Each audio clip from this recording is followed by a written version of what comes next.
امریکہ کی جانب سے ایرانی بندرگاہوں پر بلاکیڈ اب باقاعدہ طور پر نافذ ہو چکی ہے۔ آبنائے ہرمز کو چوک کرنے کے جواب میں امریکہ نے خود ملٹری آبسٹیکلز کھڑے کر دیے ہیں۔ اسلام آباد میں ہونے والے نیگوسیشنز کسی بھی کنسنسس کے بغیر اختتام پذیر ہوئے، جس کے بعد امریکی صدر ڈونلڈ ٹرمپ نے ایران پر دباؤ ڈالنے کے لیے ایک نیول مینوور کا اعلان کیا اور موقف اختیار کیا کہ ایران نے امریکہ کے کور ڈیمانڈز مسترد کر دیے ہیں۔ یہ بلاکیڈ پیر کے دن شروع ہوئی، لیکن سٹارٹ میں ایسے لگ رہا تھا جیسے یہ کمپلیٹ شٹ ڈاؤن ہوگا۔ ٹرمپ کے مطابق امریکہ تمام آنے جانے والے جہازوں کو ریسٹرکٹ کرے گا، لیکن بعد میں یو ایس سینٹرل کمانڈ نے کلیریفیکیشن دی کہ یہ اقدام زیادہ تر ایرانی آئل پورٹس کو ٹارگٹ کرے گا۔ وہ جہاز جو ایران کے ساتھ کمرشل ڈیلنگ نہیں رکھتے، انہیں نہیں روکا جائے گا۔ لیکن کل ہی 2 چینی آئل ٹینکرز اور 20 تجارتی بحری جہازوں نے بآسانی اسٹریٹ آف ہارمز کو بغیر کسی رکاوٹ کے عبور کر لیا، اور کچھ جہازوں نے تو آدھے راستے سے ہی یو ٹرن لے لیا۔ اور دوسری جانب ایران کسی بھی صورت بیک ڈاؤن کرنے کو تیار نہیں، اور ایرانی حکام نے خبردار کیا کہ کسی بھی ملٹری ایڈونچر کا جواب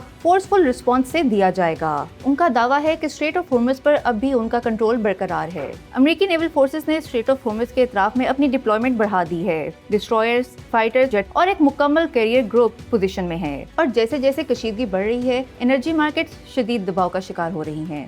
ایران تقریباً 2 ملین بیرل یومیہ تیل ایکسپورٹ کرتا ہے۔ اس سپلائی میں خلل گلوبل سپلائی پر فوری اثر ڈالتا ہے، اور سب سے زیادہ اثر چین پر پڑتا ہے، کیونکہ ٹرمپ نے خبردار کیا ہے کہ اگر بیجنگ ایران کو اسلحہ فراہم کرتا ہے تو اس پر 50% ٹیرف عائد کیے جا سکتے ہیں۔ اور چائنا ایرانی تیل کا سب سے بڑا امپورٹر ہے، خاص طور پر ڈسکاؤنٹڈ ریٹس پر۔ اگر یہ سپلائی متاثر ہوتی ہے تو چین کو زیادہ مہنگا تیل خریدنا پڑے گا، جس سے اس کی معیشت میں پروڈکشن کاسٹ بڑھ جائے گی، اور جب چین میں قیمتیں بڑھتی ہیں تو دنیا بھر میں اس کا اثر پڑتا ہے۔ یونائٹڈ نیشنز نے خبردار کیا ہے کہ یہ صورتحال ایک عالمی ایگری فوڈ کرائسس میں تبدیل ہو سکتی ہے، کیونکہ فرٹیلائزر اور انرجی ایکسپورٹس متاثر ہو رہی ہیں، اور اس کا سب سے زیادہ اثر غریب ممالک پر پڑے گا، جہاں لوور آؤٹ پٹ اور ہائر انفلیشن دیکھنے کو ملے گا۔ ابتدائی اثرات پہلے ہی آ چکے ہیں۔ ایلومینیم کی قیمتیں 4 سال کی بلند ترین سطح پر پہنچ گئی ہیں، جہاں تیل کی قیمت میں مسلسل اتار چڑھاؤ سے عالمی منڈی میں بے یقینی پائی جاتی ہے۔ یہ سب اس لیے ہو رہا ہے کیونکہ دنیا کا تقریباً 20% تیل